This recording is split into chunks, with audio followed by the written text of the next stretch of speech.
Well, good morning. My name is Ralph Walker. I know a lot of you I haven't seen over this weekend. My wife Paula is here with me, and my best friend from youth and his wife are here, Mark Broyles and Judy, and we've been here for a marriage enrichment weekend. And this morning we're going to help conduct some of the services here. The shepherds have allowed us to do that. We're grateful for that. In this class period, I want to talk to you about something that I think particularly pertains to married couples, but I think it pertains to all of us in an equal way. Some of you may remember two movies that were made that both starred Ryan O'Neal. The first one was an insipid movie called Love Story. And the famous line from that movie is what? Do you remember? What's the famous line? Love means you never have to say you're sorry.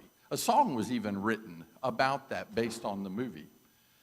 Shortly after that, Ryan O'Neal made another movie, this time with Barbra Streisand, a hilarious comedy called What's Up, Doc? And at the end of the movie, Ryan O'Neal is on a plane, and Barbra Streisand is on a seat in front of him. And she lays her seat back, recognizing who he is. And he says to her about all that has happened, I'm sorry that it happened. And she says, love means never having to say you're sorry. And he looks at her and says, that's the stupidest thing I ever heard. I thought it was so clever that they took the guy who said it in the first movie and or heard it in the first movie and then hears it in the second movie and says that is just absolutely stupid. It is stupid. No, it really is, because we all need to apologize for things to people. If people matter more than our own feelings, then we need to learn how to apologize. That's an important quality for every one of us. So, what I want to do this morning is very quickly a couple of things. I want to show you what I think are Son of my soul,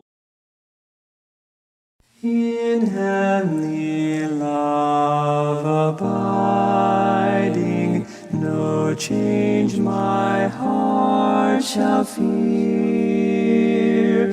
And safe is such confiding, for nothing changes here. The storm may roar without me, my heart may low be laid, but God is round about me, and can I be dismayed?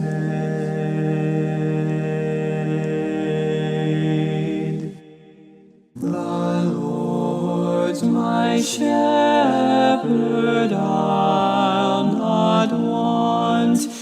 He makes me down to lie in pastures green. He leadeth me in pastures green. Number two. Son of my reverse or partial apology. The reverse or partial apology. Now, this one is really common, so I'm going to take a couple of extra minutes with this one. This is, I'm sorry, but. I'm sorry, but, and it may sound like, I'm sorry, but you know I've had a really bad day and you shouldn't have brought that up then. I'm sorry, but that guy was acting like a jerk. I'm sorry, but I haven't been feeling well and I'm under a lot of pressure. When you throw the but in, you negate the apology. What the but does is give an excuse for what you did. So the apology becomes meaningless. It wipes it out. It is, I'm sorry, but I'm not really, because there was a reason why I did what I did or said what I said or didn't do what I didn't do. There's a reason for it. So I'm sorry, but, and you can't do that. You can't add the but. Even if you feel it, if you're really going to apologize, you have to leave that next word out. It won't make the apology more powerful. It, in fact, emasculates it. It takes away from it. An absence of malice apology. This one sounds something like this. I'm sorry, I wasn't trying to hurt you. Or I wasn't trying to be a jerk. I wasn't trying. I should be excused because I didn't have ill intent in what I was doing. And yet, I'm apologizing. So it kind of lessens that apology. And then there's the non-responsible apology. It sounds something like this. I'm just sorry this whole thing happened. Let's just put it behind us. And I'm sorry this happened. Not taking responsibility for it. It's just these are the circumstances. And I'm sorry the circumstances are what they are. But don't blame me. All right? One more. A bitter apology. We've all given this one. We've all given this one. I'm sorry. It's all my fault. It always is. Yeah, we've heard that one. Or we've given it, I'm sorry. It's my fault. It always is. It's always my fault. Or pardon me for living. I'm sorry. The bitter apology. The evasive apology. It sounds something like this. Hey, let's not be mad at each other anymore. I'm not admitting anything here, or just let's just make up. Let's just let this go. Let bygones be bygones, and we'll just go on our way from here. There is the ceasefire apology. It goes like this. Hey, I'm willing to apologize if you are. I'll say I'm sorry if you say you're sorry. But I'm not going to put my hand out there until you put yours out there and we can shake on that. It's a ceasefire. And then there's a blame-shifting apology. I'm sorry you're so sensitive. I'm really sorry these kinds of things just hit your hot button. It sounds like an apology, but it really shifts the blame. It's not really my fault. It's your fault for being sensitive or being overly wrought or taking things the wrong way. I'm sorry you misunderstood, because you do. But hey, it's all my fault. It always is. And the blame-sharing apology. Hey, I'm sorry. I guess we're both just real worn out and cranky. And we probably just ought to call it even on this particular thing. So here's the point about apologies like this. And I want to get to really what a good apology looks like. A fight, whether it's with couples or somebody at work or somebody at school or a friend or a neighbor or somebody on the playing field, a fight starts with the second blow. You think about that. I mean, if somebody does something first, there's no real fight there until a person responds to that with a second blow. And so the apology is meant to circumvent that. Okay, I don't want you hitting back. Let me apologize for what I did. But let it be a true apology. Let it not be one of these apologies that sound like you're asking forgiveness, but you really aren't in that case. If you don't want to fight, if you really want to stop the conflict, learn how to give a good apology, a valid biblical apology. A good apology has three elements. And I want you to turn to Luke chapter 15. Luke chapter 15 is my favorite story in all the Bible.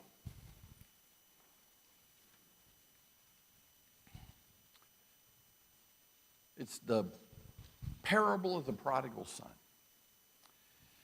And if anybody had something to apologize for, it's the prodigal. And I think we could probably take those 10 poor apologies and we could have found a way to make almost all those fit.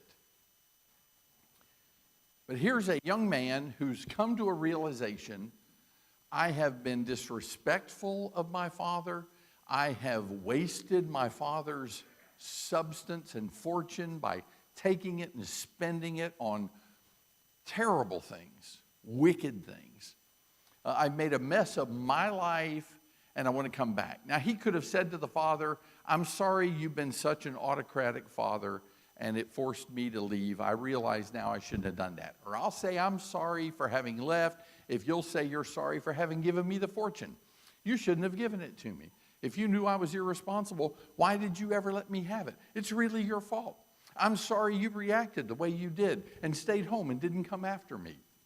There's all kinds of blame shifting and evasive apologies. I'm sorry, let's just make up. We're not going to be mad at each other anymore. I'd like to come home. The prodigal son, when it says he came to his senses, rehearses the perfect apology. It is the perfect apology. Listen to what he says. Verse 17. When he came to his senses, he said, how many of my father's hired men have more than enough bread? But I am dying here with hunger. I will get up and go to my father, and I will say to him, listen, Father, I have sinned against heaven and in your sight. I am no longer worthy to be called your son. Make me as one of your hired men. Three elements. Number one, regret. The first aspect of an apology is regret. Start with it. Don't start with the reason why you did what you did or why you felt the way you felt. Start with regret. A good apology comes from a realization you have hurt someone you care about. And might I say this to you also? Listen, when you're repenting before God for things you have done to him, this is a valid and powerful pattern for repentance. To begin by saying how you regret what you have done to God, what you have done to Jesus Christ, what you have done to grieve the Holy Spirit. To begin with that. Not, I've made a mess of my life, but it's because I followed the wrong kind of people and I'm sorry. Start with a regret. Father, I have sinned against heaven and in your sight. I mean, that is an all-embracing regret. I have sinned against heaven. But Father, I've also sinned in your sight. I've done what was wrong to you. Start with that. You want to make an apology to your spouse? Start with, I know I hurt you. I really regret having done that. It is not my desire to hurt your feelings or to hurt your reputation, to damage you in any way. I regret I have done that. Without regret, the apology comes off as cold. If you don't start with regret, it just sounds like a formula. And if you look at some of the confessions of wrong that are found in the scriptures, you hear intense regret, emotional involvement in what one has done to God. I am bothered. I hesitate to say this because I know some men are going to lead prayers this morning, and it is not my intent to call anybody out on anything you might say. But I'm kind of bothered about the perfunctory, Father, forgive us for the sins we committed against you. I'm not saying a person's not sincere in that, but I have difficulty getting into that part of the prayer without some concept of the regret that ought to be mine because of what I did against my God. I need to be thinking in terms of how I have hurt him. And if you look at 3 chapters in the Old Testament, Daniel 9, Ezra 9, Nehemiah 9, if you look at those 3 chapters and how deep the confession of wrong is there, it will move you beyond a blanket, sorry for all our sins. Now let's move on. So his statement, Father, I've sinned. First, I've sinned against heaven, but I've also sinned in your sight. I did what was wrong by you. Second, responsibility.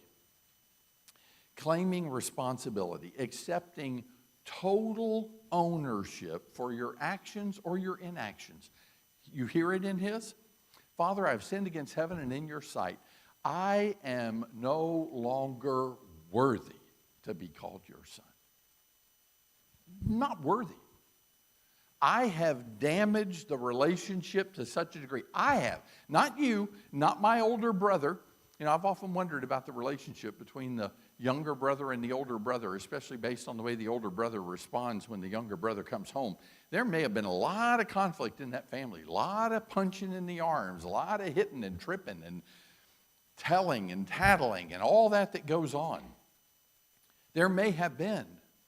And I'm only basing that on the fact that the older brother can't even bring himself to smile and rejoice when his brother comes home. But the younger brother's not talking about that. He's not saying, I'm so sorry that I didn't get treated right and I responded in the wrong way. I am no longer worthy. And this is not overstating the situation for him. He's not in his right mind. He's come to his senses when he makes that statement. I am no longer worthy to be called your son. Now, don't take that too far. If Paula and I get in a fuss because she told me to be really careful carrying that soup tureen to the table and I drop it on the floor and spill it, I don't need to fall on my knees and say, I have sinned against heaven and in your sight. I am no longer worthy to be called your husband. I think that's probably overstating it a little bit. But the act of taking responsibility is really important. To take ownership of the apology and the wrong that one did in that situation. Because without responsibility, an apology is no apology at all. You're not apologizing for anything you did if you don't take responsibility.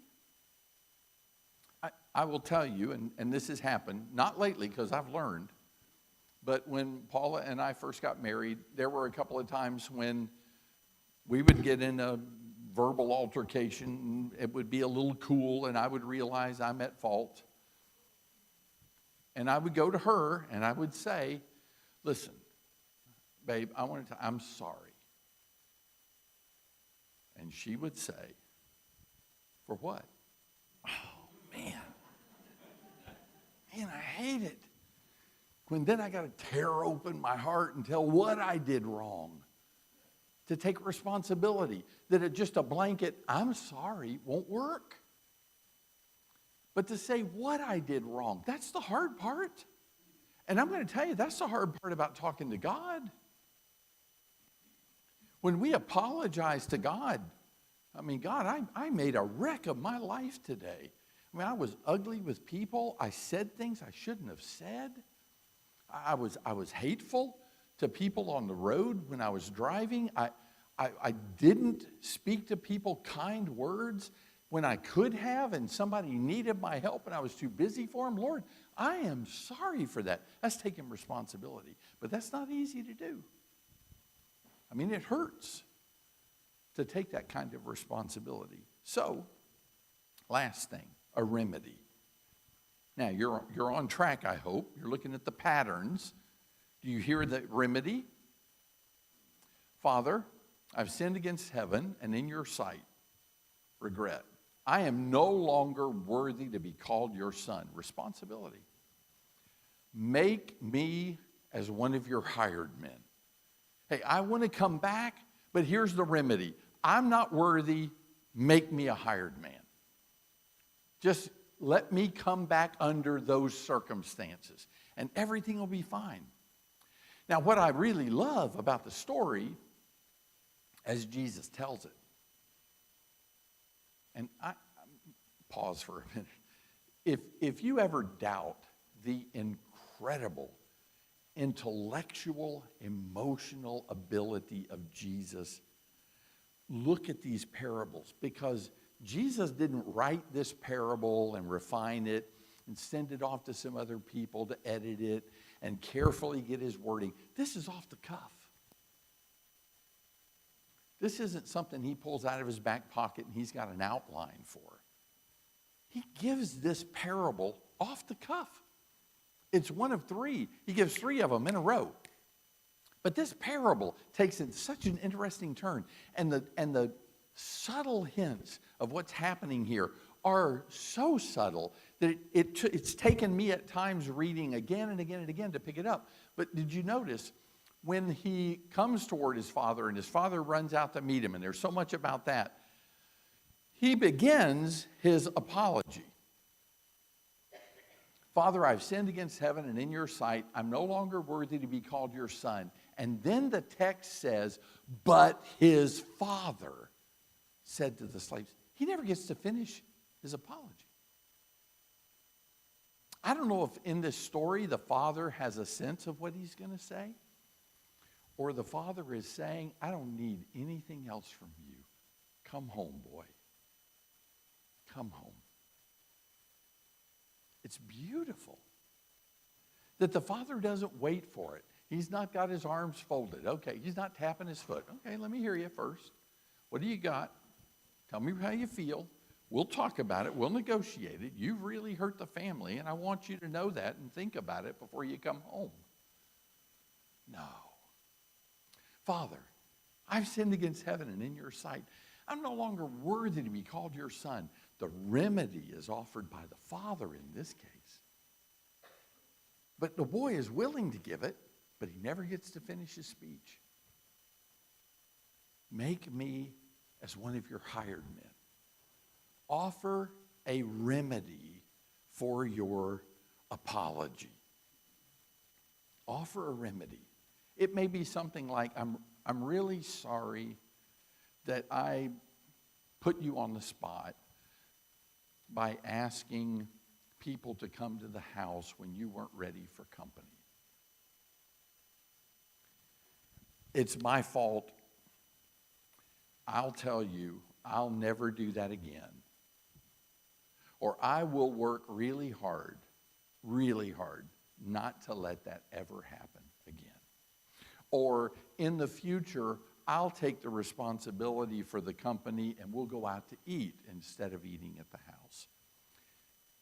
Regret, responsibility, and a remedy.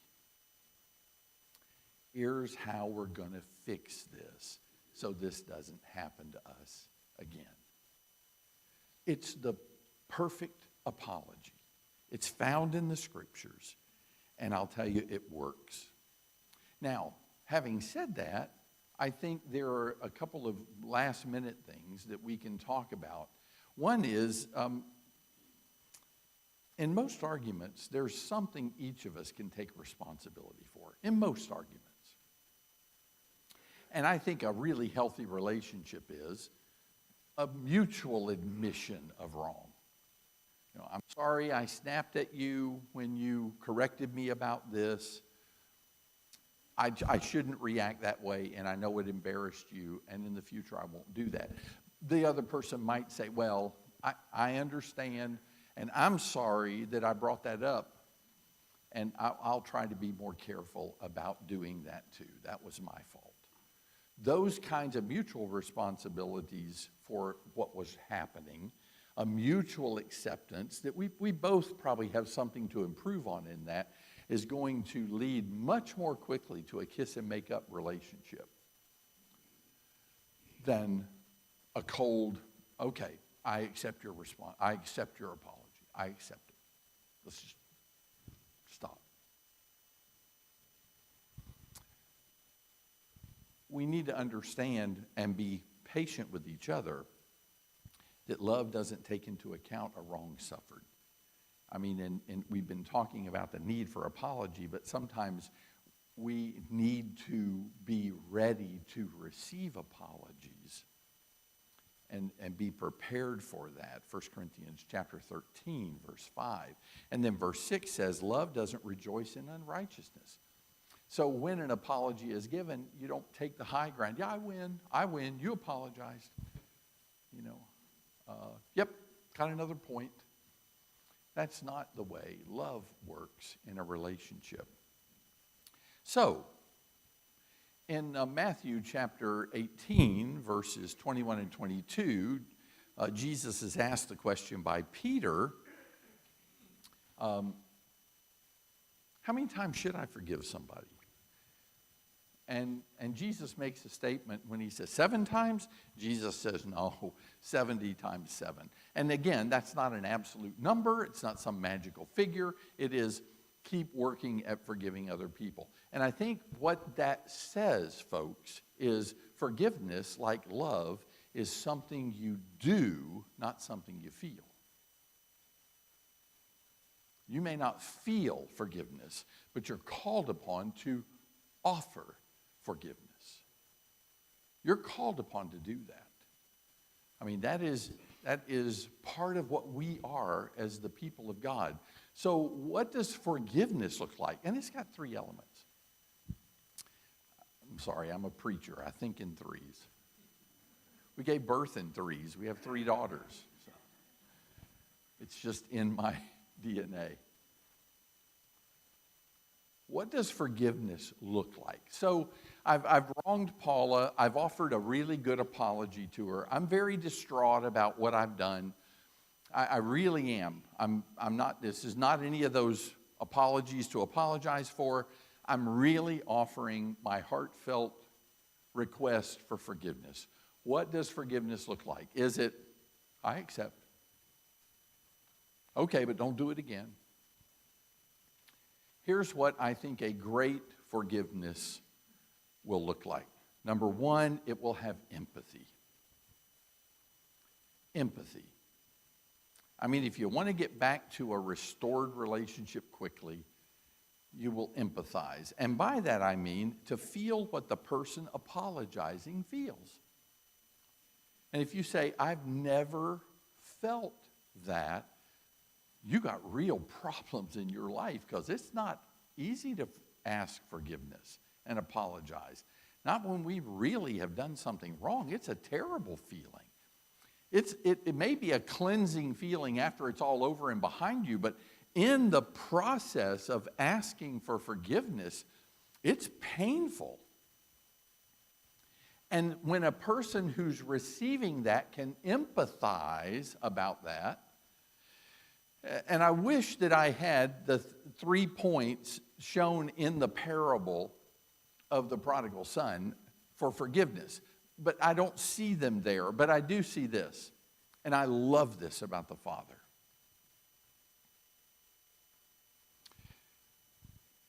His boy has come home, and he's in sad shape. First of all, he smells like a pig pen. I mean, he really does. He stinks like pigs. And we use that phrase a lot, but you got to understand that is not common for any Jew. don't mess with pigs. So it's not like, whoo, you smell like you've been working hard. He stinks. He has been in a famine situation, so he hasn't had food. He's starving. He says, I'm dying with hunger. I don't think he's overstating the case. This is not the we're dying with hunger that you hear in a car when you're traveling with your family and you have gone 6 minutes away from McDonald's and there's another one up ahead and your kids are saying, we're dying, we're parched. This is not that. This boy, this younger son, it is said of him, no one was giving him anything. In a famine situation. So much so that he is willing and actually thinking and contemplating, I would eat pig slop. I would eat that. I'm that hungry. I have no doubt his clothes are falling off of him. He hasn't had a haircut in ages. He has a scraggly beard because he hasn't shaved. He is absolutely filthy and probably near naked. You may have never thought about this before, or you may have. I'm so touched by the concern of the Father who says to his slaves, they've come running out with the Father. Who's out there? Who's away from the house? A boy, his dad, and maybe a handful of servants. It's plural, so it has to be more than one. I envision when the father started running down the road, the servants thought something's happening, run, catch up with him. It's our job, find out what's going on. And they're down there, and they're all breathing heavily, and the father is falling on his son, and his son is falling on his father, and he says, he kissed him repeatedly. I know it just says he fell on him and hugged him and kissed him. But the word here for kissing is repeatedly. His father is smothering his son with kisses. And the boy now speaks.